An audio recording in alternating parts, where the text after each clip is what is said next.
2021马特大地艺术季咧，即将于今年10月展开。中亚国际艺术圈作为艺术季的创作基地，自2020年以来咧，循环台南地区的水文、地文、声文、人文等脉络咧，展现艺术家进驻现地创作。本次展开艺术家陈伟先呢，由139组国内艺术甄选中脱颖而出，得到2022中亚国际艺术选进驻的资格。进驻期间使用专门领域的图纸，结合自身擅长的陶艺创作的方式咧，完成自春创作展。今仔日起到9月11日，内地杜巴烧于红砖公益馆展出。欢迎民众踊跃参观。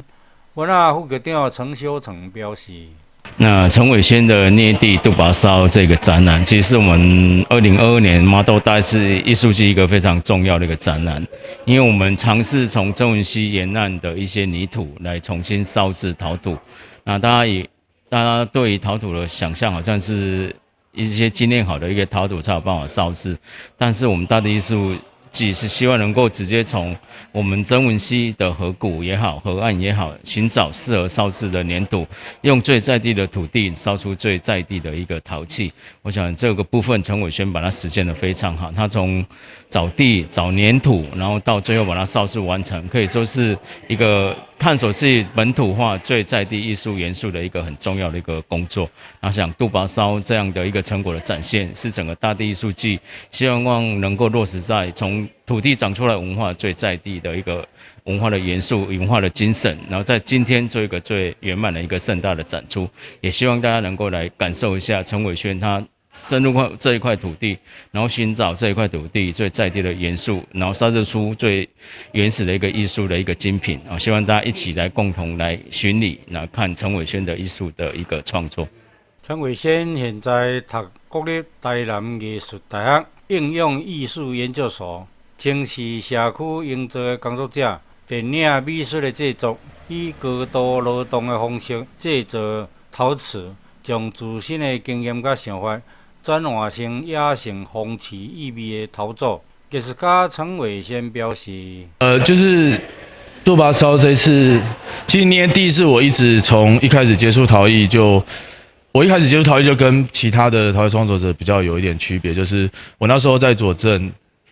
工作室在左镇，然后我要转，我原本是做 FRP，但是我想要转换成陶艺，但不知道要怎么做，然后我就先盖了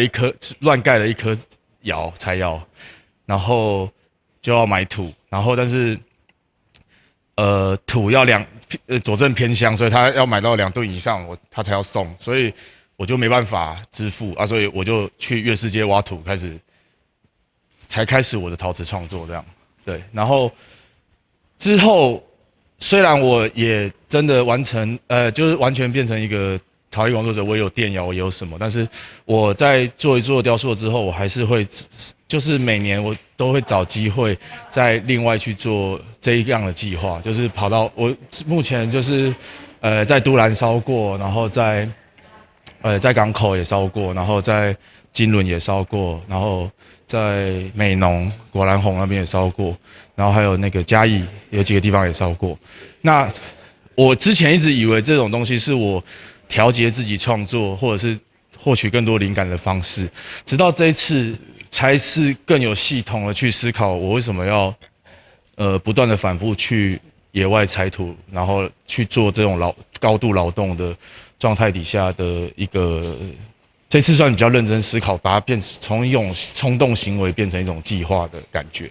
那这次就是进杜巴，那杜巴它原本就是一个，